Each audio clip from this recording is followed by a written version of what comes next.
Hi hello welcome to one TV health tip. ఈ రోజు health tips ఏంటో తెలుసుకోవాలనుందా? మరి లేట్ ఎందుకు చూసేద్దాం. ఈ గింజలు చిన్నవిగా ఉన్నా తింటే మాత్రం మస్తు లాభాలుంటాయి. చియా గింజల్లో ఫైబర్ అధికంగా ఉంటుంది. రాత్రి తీసుకునే ఆహారం సరిగ్గా జీర్ణమయ్యేలా ఇవి సహాయపడతాయి. జీర్ణక్రియను మెరుగుపరచడం ద్వారా కాలేయం ఉదయం సజావుగా పనిచేయడానికి తోడ్పడుతుంది. మలబద్ధకంతో బాధపడే వారికి చియా గింజలు ఉపశమనం ఇవ్వగలవు. చియా గింజలు నీటిలో నానబెట్టిన తర్వాత దాదాపు 10 రెట్లు పెరిగి జెల్లా మారతాయి. ఇవి కడుపు నిండిన భావన కలిగిస్తాయి. ఫలితంగా రాత్రివేళ ఎక్కువగా తినకుండా నియంత్రించవచ్చు. తక్కువగా తినడమే కాదు, ఆరోగ్యాన్ని కూడా కాపాడటంలో ఇవి మంచిగా సహాయపడతాయి. నానబెట్టిన చియా గింజలు నీటిని నిలిపి ఉంచే శక్తి కలిగి ఉంటాయి. శరీరం నిద్రలో ఉండగా నీరు కోల్పోకుండా రక్షిస్తాయి. ముఖ్యంగా వేసవిలో ఇవి ఎక్కువ ఉపయోగపడతాయి.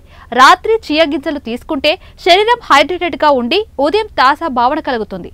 చియా విత్తనాల్లో omega 3 fatty acids, calcium, magnesium, ప్రోటీన్లు వంటి అనేక శక్తివంతమైన పోషకాలు ఉంటాయి. ఇవి శరీరాన్ని శక్తివంతంగా ఉంచడంతో పాటు ఎముకలకు బలాన్ని కూడా అందిస్తాయి. రాత్రి తీసుకుంటే ఈ పోషకాలు నిద్ర సమయంలో శరీరంలో కూడా నెమ్మదిగా విడుదలవుతూ పనిచేస్తాయి.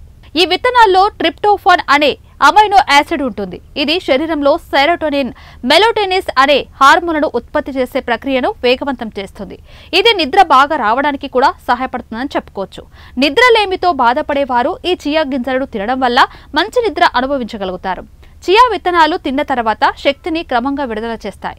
ఆ ప్రక్రియ వల్ల రాత్రంతా గ్లూకోజ్ స్థాయిలు స్థిరంగా ఉంటాయి. ఇది ముఖ్యంగా డయాబెటిస్ ఉన్న వారికి బాగా ఉపయోగపడుతుంది. బ్లడ్ షుగర్ లెవెల్స్ అకస్మాత్తుగా మారకుండా నియంత్రణలో ఉంచేందుకు ఇది సహాయపడుతుందని చెప్పొచ్చు. చియా గింజలు చిన్నగా కనిపించినా వాటిలో ఉన్న శక్తి చాలా ఎక్కువ. రాత్రి వేళ నానబెట్టిన చియా గింజలను తీసుకోవడం వల్ల శరీరానికి అవసరమైన పోషకాలు అందుతాయి. ఇది నిద్రకు తోడ్పడమే కాకుండా జీర్ణక్రియను మెరుగుపరిచి ఎక్కువగా తినే అలవాటు తగ్గిస్తుంది. శరీరాన్ని తేమగా ఉంచుతుంది. సో ఇదండి ఇవాల్టి వన్ టీవీ హెల్త్ టిప్. మరో హెల్త్ టిప్ తో మళ్ళీ కలుద్దాం. చూస్తూనే ఉండండి వన్ టీవీ.